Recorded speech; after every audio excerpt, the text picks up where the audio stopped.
large number of people in the United States, but it seems to be starting to infect us here as well, who when they've won something like an Oscar or, you know, 100 metres or something, feel obliged to not just thank their parents and their coach and all the rest of it, but they thank, the first person they thank is God. Yeah.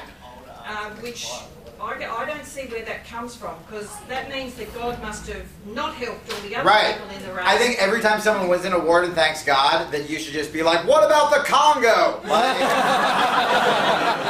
Because it's just silly, and I feel like all these people, they have publicists telling them what's popular and what to do. Maybe they believe it. It's like, you know, we've all got to have the pink ribbon or the yellow ribbon or the red or whatever bloody colour it is this week. Yeah. Because everybody's got one and we don't want to look to be not supporting it. But it seems to be like almost universal in America when people win anything, that the first person, you know, thank God for winning Wimbledon. Right, I know. I think it's supposed to show humility. Here. I think it's seen as a thing of humility there. It's not like, oh, Maybe. it's all me. It's like... Right. But then that goes back to what I was saying before, where it's like you could thank him, or you could be like, or it was everybody who really helped me. You've had your hand up just before they get cut off. Yeah, you're saying that atheists need to organise, get political, just be cool.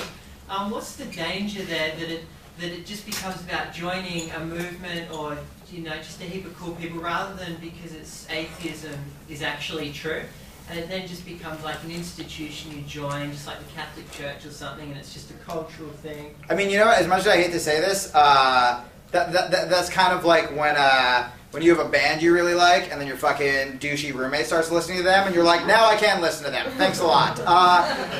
If we attract more people, yeah, we may get people who join up for the right reasons, but if those people are willing to get active for equal rights, then I don't give a shit. Then I think we should have as many people as possible. On principle, have you given up Christmas and Hanukkah presents? Nope. No, I get together. I mean, I don't pray. I don't do any of that when we're there. I don't even really like pretend to do it to be respectful. I've always, I mean, never once when I was a kid did I open it up and I'm like, thanks, baby Jesus, for being born. I just see it as a time to give things to people that I love, and it never was religious to me. I think to... Oh wait, actually, hold on, just let me grab him because you had your hand up. I was going to say, on that point, it seems like religion has a lot of positive content that doesn't necessarily derive from it being religious, that atheism, because it is necessarily negative or lack of belief, doesn't provide. So it seems like there's a hole there if you just rip down religion. Yeah. A lot of things like going to church together or doing all these group activities that are positive about religion that aren't provided for by atheism. So it seems like... Because that's that tough spot we're in, and that's kind of like what you were saying. That's a really tough spot where it's like if you just want to go on a walk with your family on a Sunday, you don't want to be like, we're walking for atheism, you know what I mean? And it's really hard, because I think a lot of us are kind of self-conscious, where we don't just want to be seen, you know, as another group recruiting people, and I don't have an answer. That's something that all of us just need to talk about, because there's part of me where I'm like, I wish there were more atheist charities, but at the same time, I don't give to charity to have my beliefs heard.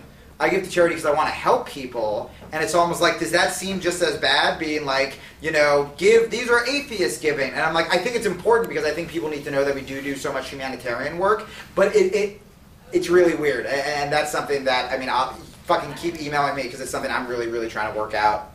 On a just general community level, you know, if you've just got a community centre, it's generally organised by a local church, so you'll have people that just need to be in contact with other people. I've got a friend, she wasn't particularly religious, but the only way she could get involved in the community was through religious means. Yeah. So therefore she became a Christian. Oh wow. Because that's what was there, and so her daughter's being brought up a Christian because that's the community centre, that's what they're taught. See, and that's another great reason. Secular society's got involved just on a community level and offered things to children to educate them or families. There's a lot of that in the outer suburbs, coffee shops set up which have agendas that you don't know about until you go in and sit down. I did a gig in New York at a fucking Christian coffee house, and I'm like halfway through, I'm like, this isn't going well, and then I started looking around, and I'm like, holy shit. Okay, anybody else? Because I think we're over. Are we over? One more. All right, one more. Better be fucking good. That just means please don't criticize me. I want to leave feeling good about myself. Well, then I'll go with the other question. Okay, good. I mean, I also want to push back a bit against this whole notion of bundling issues. Or at least I think we need at least a much more careful bundling, because there are some things like gay rights, women's rights, where once you throw away the Bible and the Quran, it is obvious what we need to do. But these other things you're talking about, economic policy, foreign policy, these are things on which reasonable people can disagree. Yeah, sure. And I've been going to atheist conventions for a few years now. I've met everything from communists to libertarians, and actually more of the latter. And that's great. We want all of them. We don't want to shove some of them away. I think the notion that being an atheist would somehow make you more likely to be anti-war or economically liberal, I mean, it's completely wrong. I think if there are some conditions, if it was the early 40s, being anti-war is not always the right position. Yeah. And it won't lead you to... I would not have been successful in the 40s. Okay, so a couple things, and that actually reminds me of another point to you. The economics I strictly brought up because of his questions, when I was just talking about my personal beliefs. Economics, there's not a correlation with religion. There's a correlation to we need to figure out the best way to take care of all of our citizens. I personally believe, and so do Nobel Prize winning economists, that it's through stronger regulation. The war, the reason I bring that up is because, again, there's a direct correlation to it is encouraging more extremist religion. And that's why I do think it's important. Another point I was going to make with you when you said how there are different kinds of conservatives, there are, but the problem is in the American mainstream right now, all of the O'Rourke's and the William F. Buckley's and they're relegated, they're gone. William F. Buckley's son got fired from the paper that he started for coming out and supporting a bunch of Obama's policies. Right now, it's straight up Christian militia, Tea Partiers. I mean, these are the people who are getting all over the news. In the mainstream, there are many more that exist, and I think that, yeah, you're right, all of us should be working together, and we definitely don't want to, is this where it's slowly gonna, like, fade? But yeah, I totally agree, and I'm not trying to alienate anyone, and I'm not saying like, so if you don't agree in Keynesian economics, you can't be an atheist.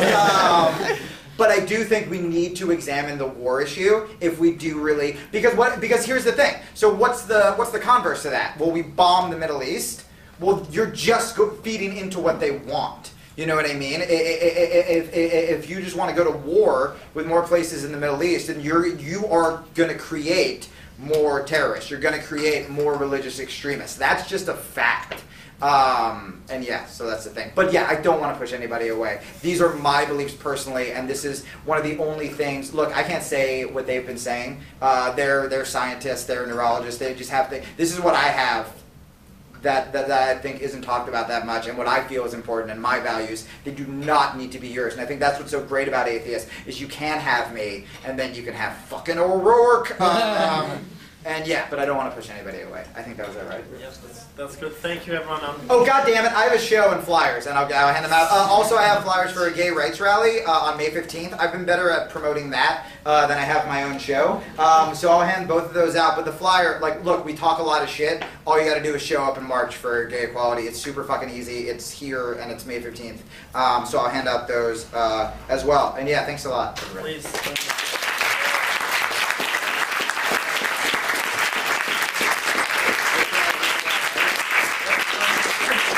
More questions for Jamie, you might be able to chat with him on the way out. If anyone's interested in joining the Secular Society or renewing their membership from last year, it costs $1. Come on, God! Yeah, if anyone's interested in finding out more events that the Secular Society do, we've got like postcards and stuff where you can join our Facebook group or follow us on Twitter or join our email list. Thanks everyone for coming and enjoy the rest of your day.